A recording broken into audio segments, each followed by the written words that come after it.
Okay? In World War II, the Nazis would kidnap certain children, and they would use these children to go act as though they were seeking refuge and send them out to find Jewish families, beating on the door and saying, please hide me from the Nazis.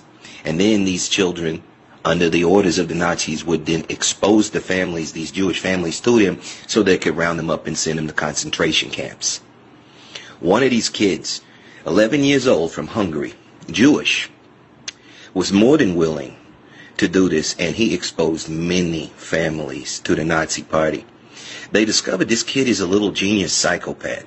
So, much like they did Adolf Hitler, they took him under their wing, and they gave him all the propaganda, all the understanding of being a Nazi, told him all the things he needed to know about how to run companies, organizations, and things like this, gave him a great education, and he continued to do work for the Nazis right up until the end of World War II, whenever the Allies, they won the Battle of the Bulge.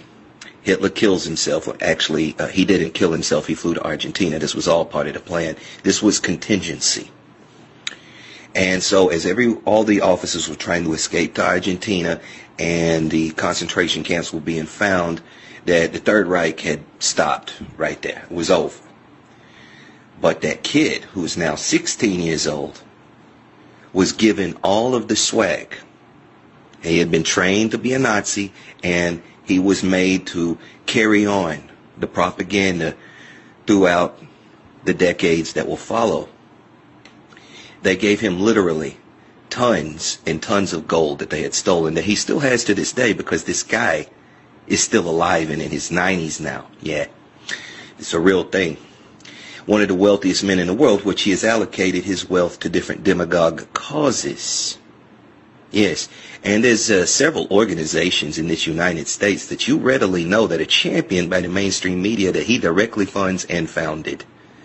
Yeah, not common knowledge. It should be.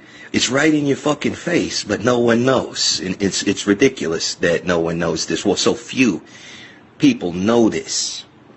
This guy ran Moderna. Yeah, he was behind so much, and still is, to this day. His name is George Soros. Of course, that wasn't his birth name. He changed it to that. But yeah, a Jewish Hungarian Nazi who is there to help his constituents and all the people in the cabal take over the fucking world. Yeah, under the ideology of Nazism.